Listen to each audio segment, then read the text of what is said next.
ആ പെയിന്റിംഗ് നമ്മൾ തൊട്ട് മുമ്പ് കണ്ട പെയിന്റിങ്ങിനേക്കാളും 10 ഇരട്ടി വലിപ്പമുണ്ട് ഈ painting. How is this still there?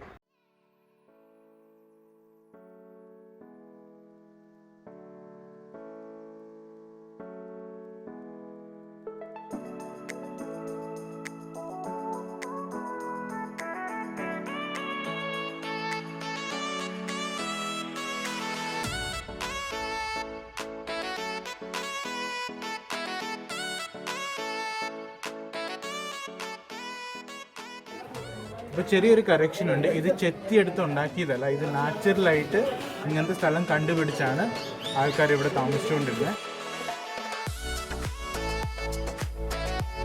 പണ്ട് കാലത്ത്, അതായത് ഈ സ്റ്റോൺ ഏജിലെ ആൾക്കാർ 2 തരം ഹണ്ടിങ് ആയിരുന്നു നടന്നിരുന്നത്. ആദ്യത്തെ നമ്മുടെ ബോ ആൻഡ് ആരോ, അമ്പും വില്ലും വെച്ച് ഷൂട്ട് ചെയ്ത് വാട്ടർ സ്പോട്ട്സിൽ ഒക്കെയാണ് ഷൂട്ട് ചെയ്ത് ആനിമൽസിനെ വീഴ്ത്തിക്കൊണ്ടിരുന്നത്. നെക്സ്റ്റ് എന്ന് വെച്ചാൽ സ്റ്റാമ്പീഡിങ് ടു ഡെത്ത്. സ്റ്റോൺ ഏജിലെ കാലത്ത് ഇവിടുത്തെ ആൾക്കാർ ഹണ്ടിങ്ങിനൊക്കെ പോയിട്ട് തിരിച്ചു വരുമ്പോൾ ഈ ഒരു സ്പോട്ടാണ് ലാൻഡ് മാർക്കായിട്ട് മനസ്സിൽ വയ്ക്കുന്നത്.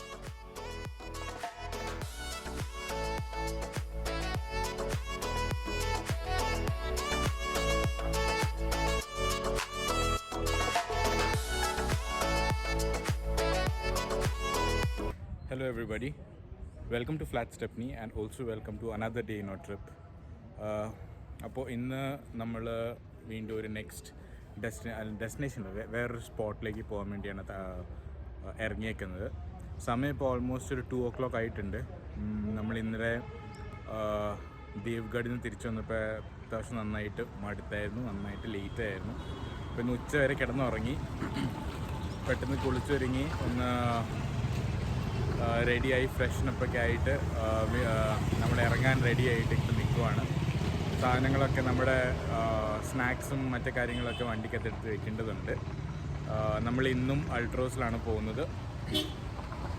അതിൻ്റെ റിബണൊക്കെ വെട്ടി കളഞ്ഞിട്ടുണ്ട്. റിബണൊക്കെ യാത്രയിൽ ഒത്തിരി ചെളി പിടിച്ചായിരുന്നു, അപ്പോൾ അതൊക്കെ വെട്ടി കളഞ്ഞിട്ടുണ്ട്. ബാക്കിയത്തെ കാര്യം നമ്മൾ വഴി നോക്കാം.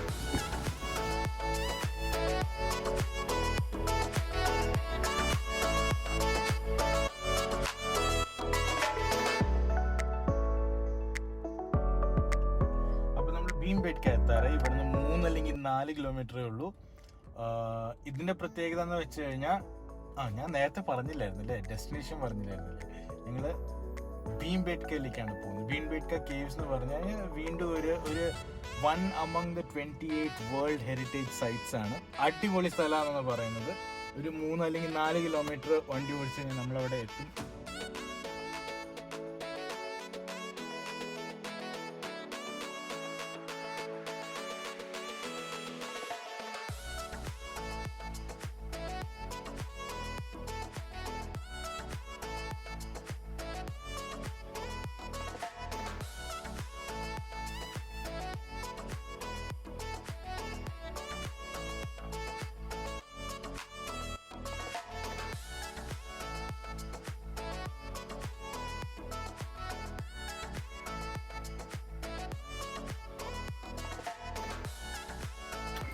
അപ്പോൾ നമ്മൾ ഭീംബേട്കയുടെ അകത്ത് എത്തി.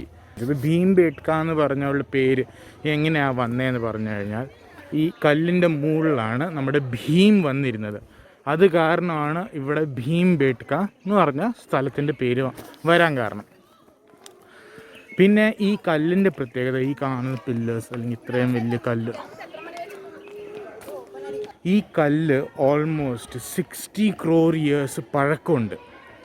അതായത് സ്പെഷ്യലി ഈ 2 കല്ല് 60 crore years പഴക്കമുണ്ട്. അപ്പോൾ 60 കോടി വർഷത്തിന് മുമ്പ് ഇത് വെള്ളത്തിൻ്റെ അടിയിൽ നിന്ന് ഇങ്ങനെ പൊങ്ങി വന്നതാണ്. ആ സയൻറ്റിഫിക് മെത്തേഡിൽ ഈ കല്ലിൻ്റെ പഴക്കം അസസ് ചെയ്തപ്പോൾ വന്ന ഒരു നമ്പറാണ് ഈ 60 crores.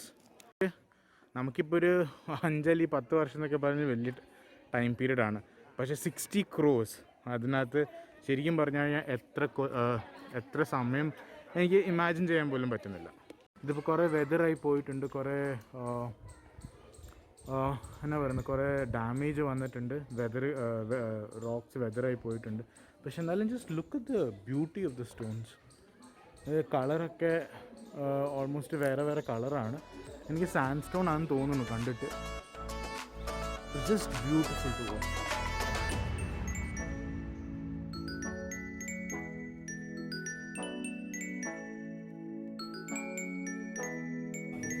Follow me.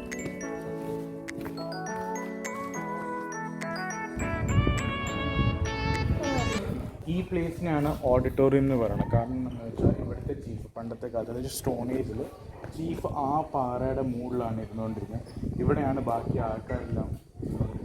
ഇവിടെ ആ കാലത്ത്, സ്റ്റോൺ ഏജിൻ്റെ കാലത്ത് ഏത് തരം ഡിസ്കഷൻസ് ആയിരുന്നു എന്ന് കൃത്യമായിട്ട് പറയാൻ പറ്റത്തില്ല.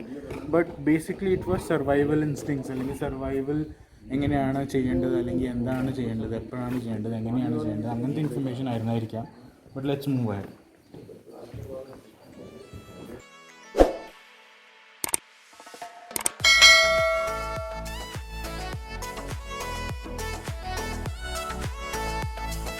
ഇവിടെ വേറൊരു ഗുഹ പോലത്തെ ഒരു സംഭവം കണ്ടുപിടിച്ചിട്ടുണ്ട് താഴെ.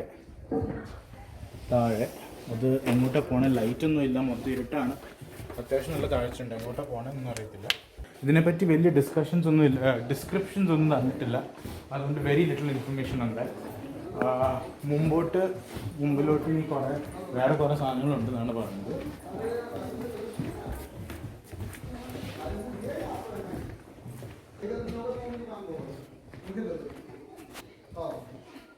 അപ്പോൾ ഇവിടെ കുറച്ച് എക്സ്കവേഷൻസ് ഒക്കെ നടന്നിട്ടുണ്ട്. നടന്നു കഴിഞ്ഞിട്ട് ഈ ചാർട്ടിൽ കാണുന്ന പോലത്തെ ടൂൾസ്, അതായത് സ്റ്റോൺ കൊണ്ടുണ്ടാക്കി ഉരുട്ടി ഉണ്ടാക്കിയെടുത്ത സാധനങ്ങളാണ് കണ്ടുപിടിച്ചിട്ടുള്ളത്. അതായത് chopping tool, hand axe, cleaver, scraper, middle and upper palaeolithic scraper, borer, burin, blade, point, lunate, scraper, borer, celt, pick, adze, mace, ഇങ്ങനത്തെ സാധനങ്ങളൊക്കെയാണ് കണ്ടുപിടിച്ചിട്ടുള്ളത്. അതെന്തായാലും ഇവിടെ വെച്ചിട്ടില്ല. അത് മിക്കവാറും മ്യൂസിയം അല്ലെങ്കിൽ അങ്ങനത്തെ സ്ഥലങ്ങളിലാണ് വെച്ചിട്ടുള്ളത്.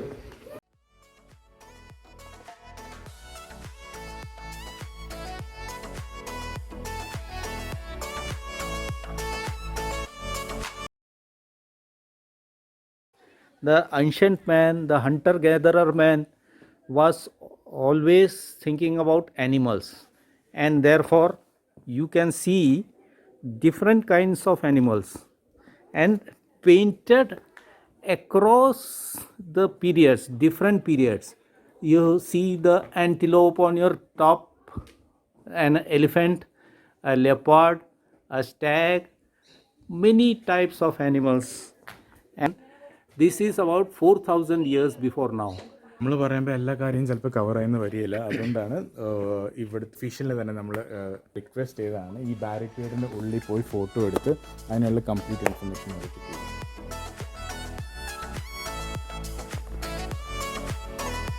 ഈ കാണുന്ന സ്ഥലമാണ് വ്യൂ പോയിന്റ് എന്ന് പറയുന്നത്.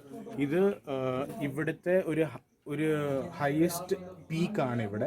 പണ്ട് കാലത്ത് സ്റ്റോൺ ഏജിലെ കാലത്ത് ഇവിടുത്തെ ആൾക്കാർ ഹണ്ടിങ്ങിനൊക്കെ പോയിട്ട് തിരിച്ചു വരുമ്പോൾ ഈ ഒരു സ്പോട്ടാണ് ലാൻഡ് മാർക്കായിട്ട് മനസ്സിൽ വെക്കുന്നത്. കാരണം ഹണ്ടിങ്ങിനൊക്കെ പോയിട്ട് ഈ ലാൻഡ് മാർക്ക് കണ്ടിട്ടാണ് അവരുടെ സ്റ്റോൺ ഷെൽട്ടേഴ്സിലേക്ക് അല്ലെങ്കിൽ റോക്ക് ഷെൽട്ടേഴ്സിലേക്ക് തിരിച്ചെത്തിക്കൊണ്ടിരുന്നത്. നമുക്ക് എന്തായാലും ഒന്ന് പോയി നോക്കാം.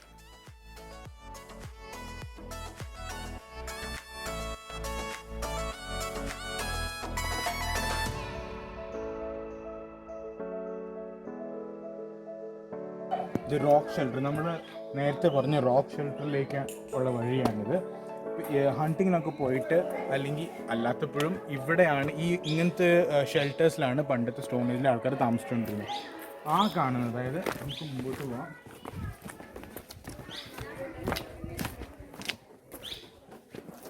ഇതുപോലത്തെ സ്ഥലങ്ങളാണ് ഇവിടെ മൊത്തം. ഇതാണ് പണ്ടത്തെ സ്റ്റോൺ ഏജ് ആൾക്കാരുടെ റെസിഡൻഷ്യൽ കോംപ്ലക്സ് എന്നൊക്കെ വേണമെങ്കിൽ പറയാം. ഫ്ലാറ്റ് പോലത്തെ ഒന്നിൻ്റെ മുകളിൽ ഒന്നായിട്ട്, താഴെയും കുറേ ഇതുപോലത്തെ ലൊക്കേഷൻസ് ഉണ്ട്. പാറയുടെ മുകളിലും ചെത്തി ഇങ്ങനെ ഉണ്ടാക്കിയിട്ടുണ്ട്. ഇതൊക്കെ ഇങ്ങനത്തെ ഏരിയാസ് ആയിരുന്നു പണ്ട് ആൾക്കാരുടെ ഷെൽട്ടർ ഹോംസ് എന്ന് വേണമെങ്കിൽ പറയാം.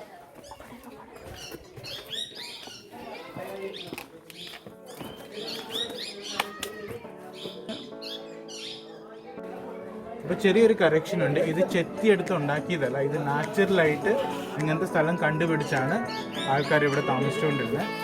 ഈ റോക്സിൻ്റെ ഷെൽട്ടറിൽ താമസിച്ചുകൊണ്ടിരുന്നത്.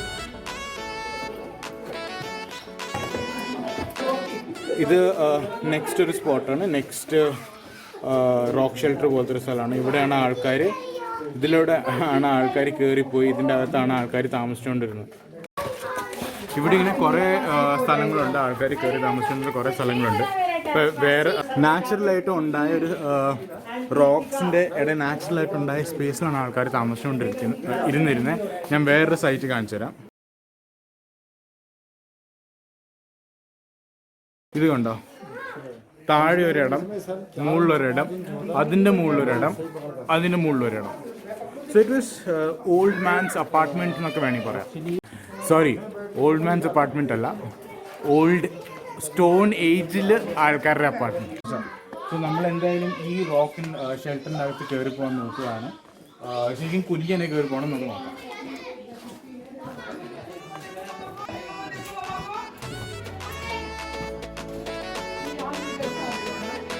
ഇനി കുറേ ഷെൽട്ടേഴ്സ് ഉണ്ട്, അതെല്ലാം നോക്കാൻ വേണ്ടി പോകാം.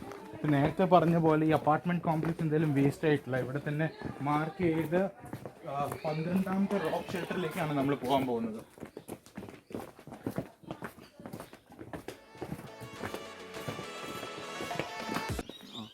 നമ്മൾ കാണുന്ന പിക്ചർ എന്ന് വെച്ച് കഴിഞ്ഞാൽ ഒത്തിരി സിഗ്നിഫിക്കൻ്റ്ലി ഇമ്പോർട്ടൻറ്റ് പിക്ചറാണ്. പണ്ട് കാലത്ത്, അതായത് ഈ സ്റ്റോൺ ഏജിലെ ആൾക്കാർ 2 തരം ഹണ്ടിങ് ആയിരുന്നു നടന്നിരുന്നത്. ആദ്യത്തേത് നമ്മുടെ ബോ ആൻഡ് ആരോ, അമ്പും വില്ലും വെച്ച് ഷൂട്ട് ചെയ്ത് വാട്ടർ സ്പോട്ട്സിൽ ഒക്കെയാണ് ഷൂട്ട് ചെയ്ത് ആനിമൽസിനെ വീഴ്ത്തിക്കൊണ്ടിരുന്നത്. നെക്സ്റ്റ് എന്ന് വെച്ചാൽ സ്റ്റാംപീഡിങ് ടു ഡെത്ത്. അതായത് നമ്മളിപ്പോൾ ഒരു മൃഗത്തിനെ ഓടിച്ച് എല്ലാവരും കൂടെ കൂടി, അതായത് സംഘം ചേർന്ന് എല്ലാവരും കൂടെ കൂടി ഓടിച്ച് ഒരു കുന്നിൻ്റെ മുകളിൽ കയറ്റും.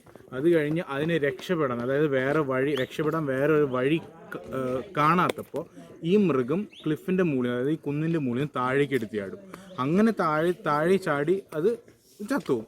അങ്ങനെയാണ് താഴെ നിന്ന ആൾക്കാർ അതിൻ്റെ മാംസവും ഇറച്ചിയും കളക്ട് ചെയ്ത് അതാണ് സേവിച്ചുകൊണ്ടിരുന്നത്. അപ്പോൾ നമുക്ക് ആ സ്പോട്ട്, ഈ ഡയഗ്രാം, ഈ ആർട്ട് പോലെ ഡയഗ്രാം ഒക്കെ ഉണ്ടാക്കി സ്പോട്ടിൽ പോയി അത് നമുക്ക് കാണാം.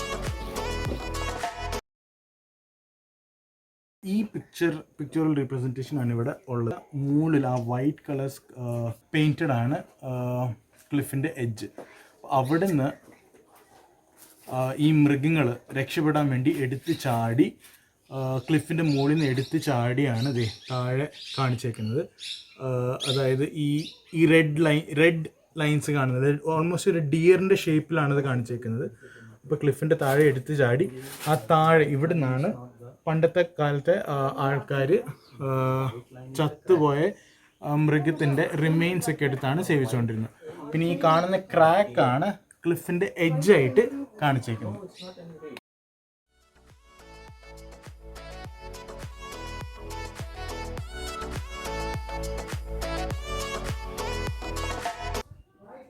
ഇതേ കാണുന്ന പെയിൻറ്റിംഗ് എന്ന് വെച്ച് കഴിഞ്ഞാൽ അവിടെ ഒരു ആളുടെ ഫോട്ടോ ഉണ്ട്, ആളുടെ ഒരു ചിത്രം വരച്ചിട്ടുണ്ട്.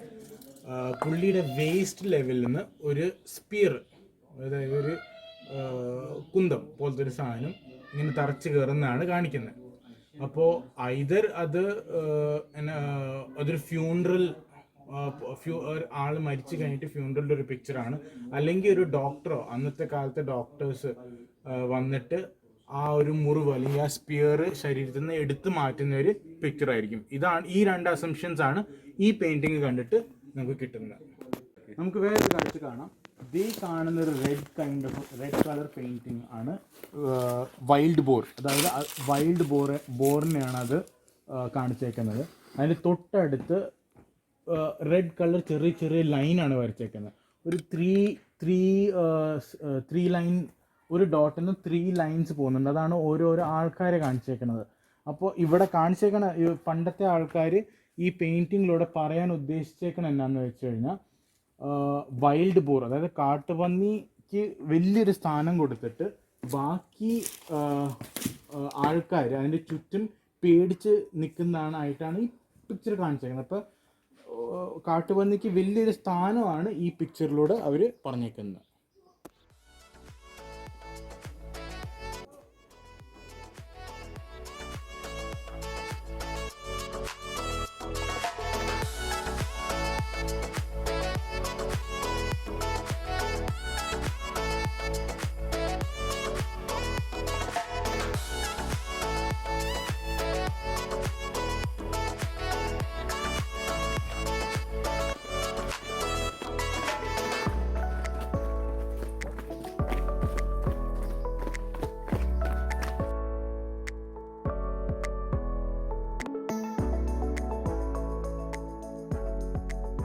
ഇവിടെ കയറിയേക്കണം എന്തിനാന്ന് വെച്ച് കഴിഞ്ഞാൽ ആ ഒരു പെയിൻറ്റിങ് കാണിക്കാൻ വേണ്ടിയിട്ടാണ്. ആ പെയിൻറ്റിങ് നമ്മൾ തൊട്ട് മുമ്പ് കണ്ട പെയിൻറ്റിങ്ങിനേക്കാളും 10 ഇരട്ടി വലുപ്പമുണ്ട് ഈ പെയിൻറ്റിങ്. പോരാത്തതിന് ഈ ഒരു കാട്ടുപന്നിയുടെ തലേന്ന് 2 കൊമ്പും വരുന്നുണ്ട്.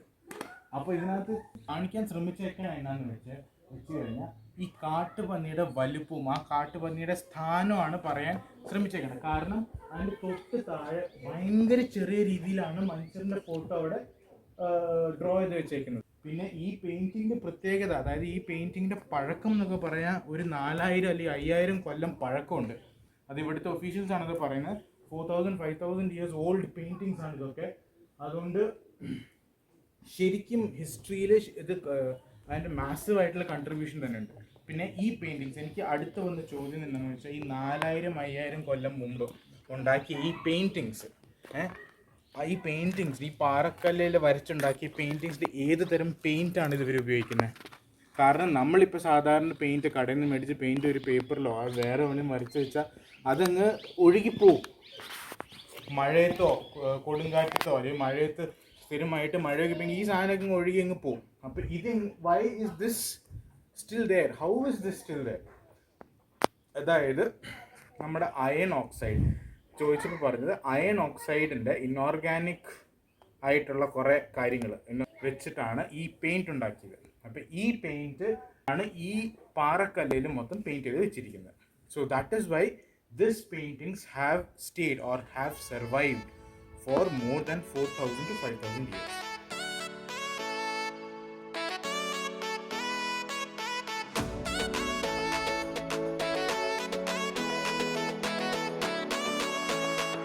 അപ്പോൾ ഇത് കഴിഞ്ഞു. 5:30 ഇവിടുത്തെ ക്ലോസിങ് ടൈം. 5:20 ആവാറൊക്കെ നമ്മൾ ഇതുവരെ ഓപ്പൺ ടു പബ്ലിക്കായിട്ടുള്ള എല്ലാ സ്പോട്ടും തന്നെ കവർ ചെയ്തിട്ടുണ്ട്. നമ്മൾ തിരിച്ചു പോവുകയാണ്. ഈ മല മൊത്തം ഇറങ്ങിയത് മൊത്തം തിരിച്ച് കയറി വേണം നമ്മൾ വണ്ടി ഇട്ടേക്കുന്ന സ്ഥലത്തോട്ട് പോകാൻ വേണ്ടിയിട്ട്.